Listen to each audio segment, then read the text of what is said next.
नमस्कार साथियों, स्वागत है आप सभी का लोधाई क्लासेस के बीए प्लेटफॉर्म पर। दोस्तों, मध्यकालीन इतिहास की सीरीज को कंटिन्यू रखते हुए आज हम बात करेंगे तालीकोटा के युद्ध पर।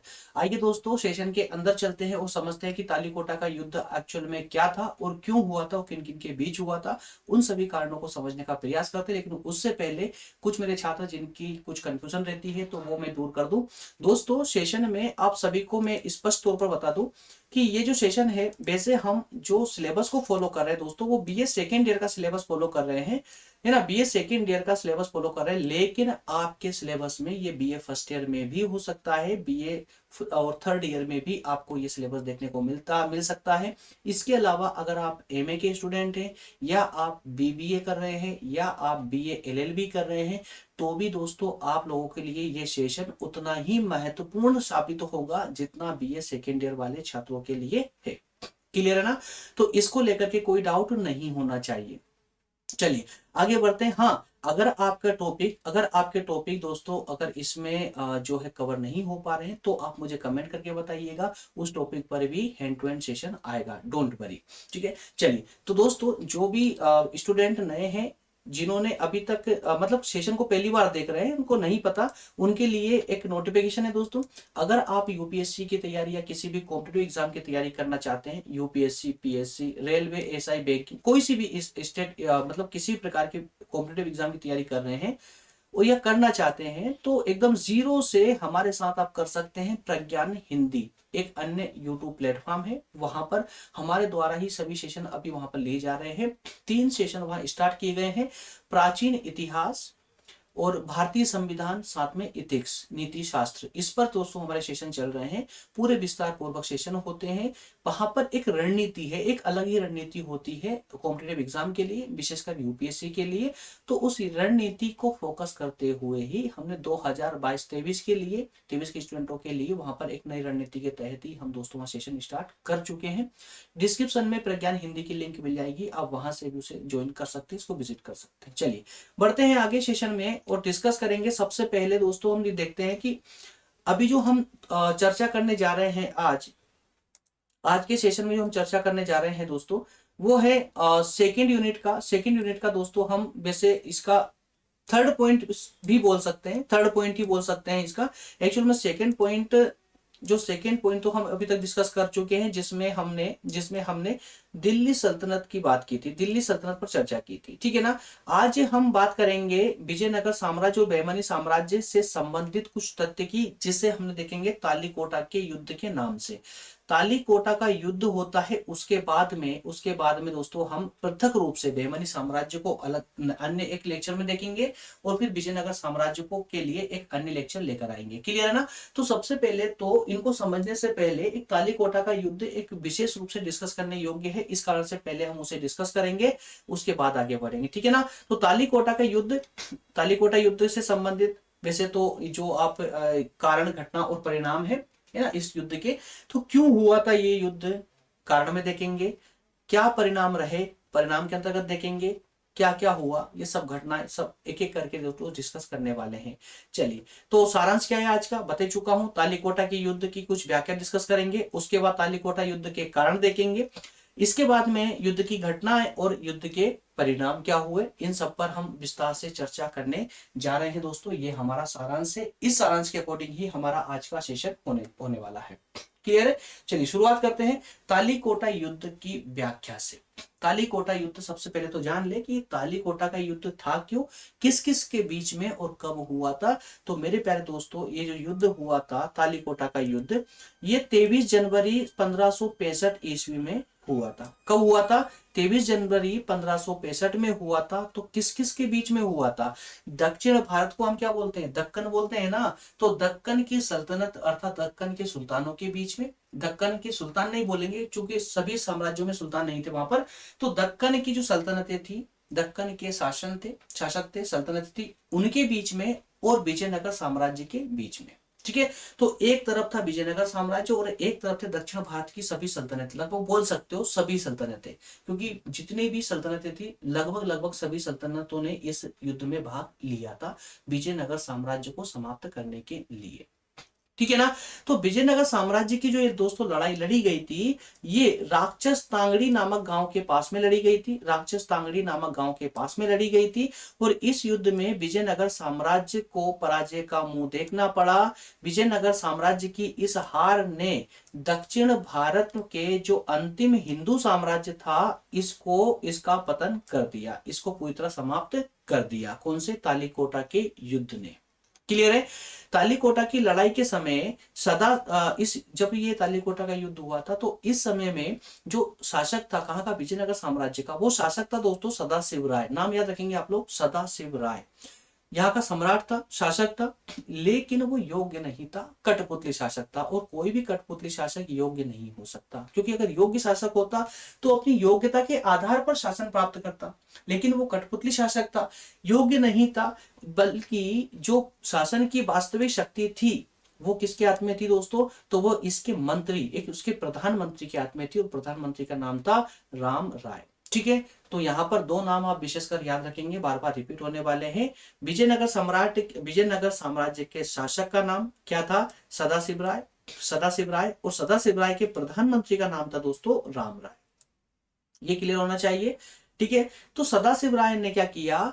दक्कन की जो सल्तनतें थी, दक्कन की जो सल्तनतें थी, उन सल्तनतों के बीच में भेदभाव करना प्रारंभ कर दिया। अर्थात जैसे कि अंग्रेजों ने फूट डालो शासन करो की नीति अपनाई थी, तो इस प्रकार की सल्तनतों में इसने सदाशिव राय ने क्या किया? इन सल्तनतों में जो है भेदभाव डालना या फूट डालना प्रारंभ कर दिया।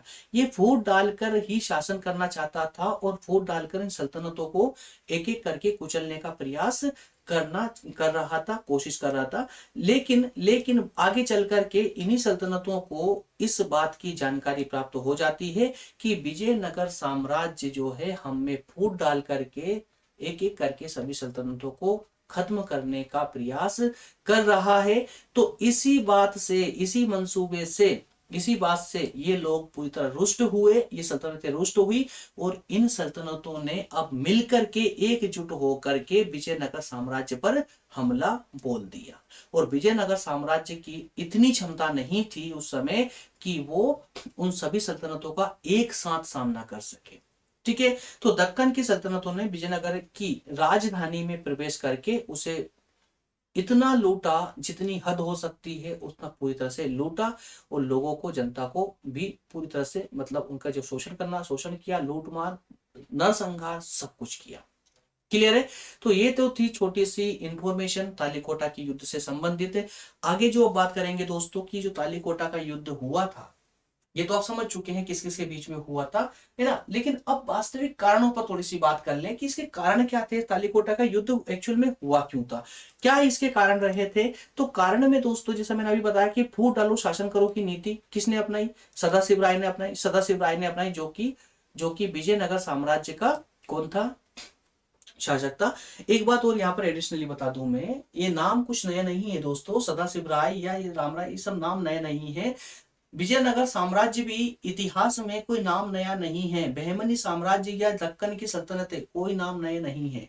आप पहली बार पढ़ रहे हैं इसलिए ऐसा कंफ्यूजन हो सकता है। मैं आपको बता दूं, दक्षिण भारत की ये प्रमुख सल्तनतें थी दोस्तों। जैसे उत्तर भारत की दिल्ली सल्तनत है ना, तो इसी प्रकार का एक बड़ा साम्राज्य था। कौन? विजयनगर साम्राज्य। ठीक है। तो तालीकोटा के युद्ध के कारण विजयनगर साम्राज्य का पतन हुआ, ये छोटी बात नहीं है, ये बहुत बड़ी बात थी दक्षिण भारत के लिए। ठीक है ना। तो बहमनी साम्राज्य को देखिए, दक्कन की या दक्षिण भारत की सल्तनतें या विजयनगर साम्राज्य, ये सब दक्षिण भारत की हम अभी फिलहाल बात कर रहे हैं। ठीक है। तो विजयनगर का सम्राट सदाशिव राय अदूरदर्शी और अनुभवहीन शासक था। इसने युद्ध ना के बराबर लड़े थे। उसने बहमनी वंश के विभिन्न राज्यों के आंतरिक मामलों में हस्तक्षेप करना प्रारंभ कर दिया। अब अगर वो फूट डालने का प्रयास कर रहे हैं, विभिन्न सल्तनतों में, अलग अलग सल्तनतों में एक दूसरे के विरुद्ध में भड़काने का प्रयास करेंगे, तो भाई आंतरिक मामलों में बिना दखल दिए क्या यह कार्य किया जा सकता है? बिल्कुल नहीं किया जा सकता। तो इसका मतलब ये हुआ कि सदाशिव राय ने क्या किया कि इन सल्तनतों के आंतरिक मामलों में जो है हस्तक्षेप करते हुए एक दूसरे के विरुद्ध उनको भड़काना प्रारंभ किया, जिससे उन सल्तनतों के जो सुल्तान थे वो अब विजयनगर साम्राज्य से नाराज होने लगे। ठीक है। इसके बाद में इन्होंने एक कदम और उठाया फूट डालने के तहत ही सदाशिव राय के जो प्रधानमंत्री, क्या नाम था, राम राय, इन राम राय ने क्या किया कि गोलकुंडा और अहमदनगर के सुल्तानों को अपनी ओर मिलाया। सबसे पहले इनसे मीटिंग की इन्होंने, गोलकुंडा और अहमदनगर के सुल्तानों से, और इनको अपनी ओर मिला करके और इसे बीजापुर के खिलाफ भड़काया। इन दोनों सल्तनतों को, किस किस को, गोलकुंडा और अहमदनगर के जो सुल्तान थे सल्तनत के, इन्हें बीजापुर के विरुद्ध में भड़काया, भड़का करके और इससे युद्ध के लिए इनको मजबूर कर दिया। तो इस प्रकार से सदाशिव राय के जो प्रधानमंत्री राम राय ने गोलकुंडा और अहमदनगर के सुल्तानों के साथ मिलकर के बीजापुर के सुल्तान पर आक्रमण बोल दिया, युद्ध छेड़ दिया, और इस प्रकार से बीजापुर के सुल्तान को युद्ध में पराजित होना पड़ा, पराजय का मुंह देखना पड़ा। ठीक है, और उसके राज्य की जो मुस्लिम जनता थी उसका बड़ी संख्या में इन्होंने संहार किया और वहां भारी लूटमार की। समझिए यहाँ पर एक कारण अब समझ आएंगे आपको। सदाशिव राय का जो मंत्री था राम राय, उसने क्या, अब वास्तविक शक्ति शासन की तो उसके हाथ में ही थी। तो राम राय ने क्या किया, गोलकुंडा और अहमदनगर के सुल्तान के साथ मिलकर के बीजानगर के जो सुल्तान था, बीजापुर का जो सुल्तान था, उसके विरुद्ध युद्ध छेड़ दिया। बीजापुर के सुल्तान को हरा करके अब बीजापुर की जो जनता थी, जो मुस्लिम जनता थी, उनको परेशान करना प्रारंभ कर दिया, उनको लूटना प्रारंभ कर दिया। और इसी क्रम में कुछ ऐसे कार्य भी इन्होंने किए जिससे पूरा मुस्लिम संप्रदाय भड़क उठा। जितनी भी मुस्लिम जो सल्तनतें थी वो भी भड़क उठी, क्योंकि राम राय के ने जो दुर्व्यवहार इनके साथ किया, जनता के साथ जो दुर्व्यवहार किया, विजयनगर का उत्कर्ष और इसका दुर्व्यवहार, इससे जितनी अन्य सल्तनतें थी वो भी आतंकित होने लगी, क्योंकि विजयनगर की जो शक्ति थी वो निरंतर बढ़ती जा रही थी। ठीक है, तो अब इससे बीजापुर तो पहले ही युद्ध में हार चुका था, इस कारण से वो तो इनसे जो है इस पर गुस्सा भी कर रहा था विजयनगर पर। वो तो चाहता था कि विजयनगर साम्राज्य जल्दी जल्दी उसका जो है समाप्त हो जाए। अब यहाँ पर गोलकुंडा और अहमदनगर को भी समझ आने लगा कि हमने भले ही विजयनगर साम्राज्य का साथ दिया हो, लेकिन जरूरत पड़ने पर विजयनगर हम पर भी हावी हो सकता है। तो अब ये भी आतंकित होने लगे। तो अब क्या किया, इन तीनों ने मिलकर के विजयनगर के खिलाफ युद्ध छेड़ दिया। कब युद्ध किया इन तीनों ने मिलकर के, 1558 ईस्वी में। ठीक है, लेकिन इस युद्ध में क्या दोस्तों, विजयनगर ने अहमदनगर का जो सुल्तान था उसे युद्ध में पूरी तरह पराजित कर दिया। अभी देखिए कहानी अभी बन रही है। क्या हुआ, विजयनगर के विरुद्ध में गोलकुंडा, अहमदनगर और बीजापुर तीनों ने मिलकर युद्ध किया, आक्रमण कर दिया विजयनगर पर। अब विजयनगर साम्राज्य ने, अर्थात कि सदाशिव राय ने क्या किया कि अहमदनगर का जो सुल्तान था उसे हरा दिया। उसको हराने से विजयनगर की शक्ति फिर से बढ़ने लगी, उसका युद्ध में प्रभाव बढ़ने लगा। ठीक है, अब इस प्रभाव में तो उनका जो है विजयनगर साम्राज्य कुछ ज्यादा ही प्रभाव में आ चुका था। इसके बाद उन्होंने इन तीनों सल्तनतों में बहुत ज्यादा लूटमार मचाई। मस्जिदों को भी तोड़ा गया, नष्ट किया गया, और साथ ही साथ में जो कुरान की पवित्र पुस्तक होती है उसका भी अनादर किया, मतलब उसका अपमान किया। ठीक है, तो जो मस्जिदों को तोड़ने का काम और कुरान का अपमान, ये एक ऐसा कार्य था जिसने संपूर्ण मुस्लिम सल्तनतों को जो है आतंकित किया और गुस्से से भर दिया। इनके इसी कार्य से नाराज होकर के सभी सल्तनतों ने संगठन बनाया, इनके अत्याचार के कारण परेशान होकर के। और बरार के अतिरिक्त सिर्फ एक बरार सल्तनत थी, उसको छोड़कर के दक्षिण भारत की सभी सल्तनतों ने, जितनी भी मुस्लिम सल्तनतें थी, सबने मिलकर के विजयनगर के विरुद्ध आक्रमण छेड़ दिया। ठीक है, तो अब देखिए ये जो तीन सल्तनतों के साथ में जो लड़ाई थी, अब वो किस लेवल तक पहुंच चुकी थी। दक्षिण भारत की सभी सल्तनतें एक साथ मिलकर, सिर्फ बरार को छोड़ करके, है ना, सभी सल्तनतें मिलकर के अब विजयनगर साम्राज्य के विरुद्ध युद्ध छेड़ चुकी थी। अब युद्ध छेड़ा तो क्या हुआ, क्या घटनाएं हुई। 1564 में तालीकोटा का युद्ध यही कहा जाता है दोस्तों, जब सभी सल्तनतों ने मिलकर के विजयनगर पर आक्रमण किया, उसी को तालीकोटा का युद्ध कहा जाता है। ठीक है, तो इसने विजयनगर राज्य के भाग्य का हमेशा के लिए निर्णय कर दिया। राम राय ने एक विशाल शक्तिशाली सेना का गठन किया, राम राय ने एक विशाल शक्तिशाली सेना बनाई। उसने अपने दोनों भाइयों के हाथों में सेना का संचालन सौंप दिया। ठीक है, योग्य और अनुभवी निजाम शाह के हाथ में सेना की बागडोर थी। उसके बाएं पक्ष में कुतुब शाह था, वहीं दाई और आदिल शाह था। तो इस शक्तिशाली सेना का गठन करने से भी इस युद्ध में, जो सल्तनतों का युद्ध था, इस भीषण युद्ध में भी मुस्लिम सेना भयभीत होकर के भागने लगी। मुस्लिम सेना भयभीत होकर के भागने लगी, पीछे हटने लगी।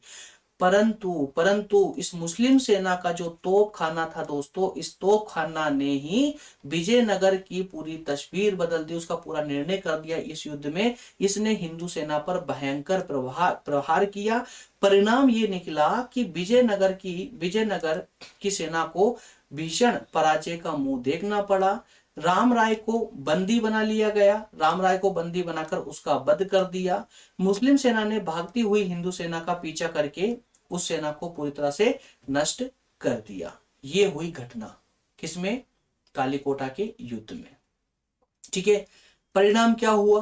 परिणाम की अगर बात करें तो मुस्लिम विजेताओं ने विजयनगर, अब देखिए, जैसा जैसा जैसा विजयनगर साम्राज्य ने अहमदनगर, गोलकुंडा या बीजापुर के साथ किया, वही उसको उसका रिफ्लेक्शन देखने को मिला, लेकिन कई गुना बढ़ करके। अब इनके बीच में लड़ाई, लेकिन आम जनता को इसमें भुगतना पड़ा। देखिए क्या हुआ इस युद्ध में। विजयनगर की हार के बाद जो मुस्लिम विजेता थे, जो सल्तनतों के जो विजेता शासक थे, उन्होंने विजयनगर में हिंदू जनता का भीषण रूप से संहार किया। उनकी सेना ने हीरे जवाहरात आभूषण और जितनी भी चीजें लूटने के लायक थी उन सबको लूटा और इतना लूटा कि सेना जो है अमीर बन गई थी। इतिहासकार सेबेल साहब इस लूट के बारे में कुछ पंक्तियां लिखते हैं और कहते हैं कि शत्रु विध्वंस करने के लिए आए थे और उन्होंने अपना ये कार्य पूरी निर्दयता पूर्वक किया।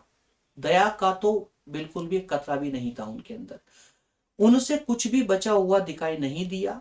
उन्होंने विशाल चबूतरों पर खड़े मंडपों को तोड़ा जहां से राणा उत्सव देखा करते थे। उन्होंने नक्काशी के कलात्मक कार्य को तहस नहस कर दिया। उन्होंने नदी के निकट विदल स्वामी की शान में सजे हुए भवनों को भयंकर आग लगा दी, उनकी प्रतिमाओं को चकनाचूर कर दिया। इन सब के अलावा इस प्रकार 5 महीने तक ये लूट का क्रम निरंतर चलता रहा।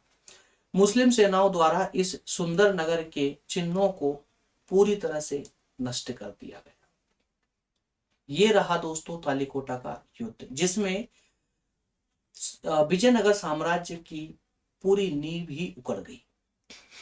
क्लियर है? चलिए, तो दोस्तों ये था आपके सिलेबस के अकॉर्डिंग, सिलेबस के डाटा के अकॉर्डिंग था। जितना मैं संभव हुआ उतना एक सटीक डाटा देने का प्रयास किया है छोटे से सेशन में। उम्मीद करता हूँ पूरा समझ भी आया होगा और आपको पसंद भी आया होगा। जी हाँ, पसंद तो बिल्कुल आ रहा है, नहीं तो सेशन इतना अच्छे से नहीं चल पाता दोस्तों। चलिए मिलेंगे नेक्स्ट सेशन में दोस्तों। नेक्स्ट सेशन अब होगा हमारा बहमनी साम्राज्य और विजयनगर साम्राज्य पर। एक एक करके सेशन को लेकर आएंगे। तालीकोटा का युद्ध हमने डिस्कस किया, इसमें बार बार हमें विजयनगर साम्राज्य की जो है धुन सुनाई दी, आवाज सुनाई दी, बहमनी साम्राज्य की आवाज सुनाई दी। तो अब इनको सेपरेटली समझेंगे कि एक्चुअल में क्या थे बहमनी साम्राज्य और विजयनगर साम्राज्य। इनको एक एक करके अलग अलग टॉपिक के माध्यम से समझने का प्रयास करेंगे। चलिए मिलेंगे नेक्स्ट सेशन में दोस्तों। तब तक आप सभी का बहुत धन्यवाद। जिन दोस्तों ने अभी तक टेलीग्राम ग्रुप ज्वाइन नहीं किया है, जल्दी से टेलीग्राम को ज्वाइन कर ले। टेलीग्राम की लिंक आपको जो है डिस्क्रिप्शन में मिल जाएगी, डिस्क्रिप्शन दी गई है वीडियो के नीचे, उसमें टेलीग्राम की लिंक मिल जाएगी। प्रज्ञान हिंदी की लिंक भी डिस्क्रिप्शन में मिल जाएगी। इस पूरे सेशन की प्लेलिस्ट भी आपको डिस्क्रिप्शन में मिल जाएगी। आपको डिस्क्रिप्शन में सब कुछ मिल जाएगा, एक बार जाकर विजिट तो करें। मिलेंगे नेक्स्ट सेशन में, तब तक धन्यवाद, थैंक यू।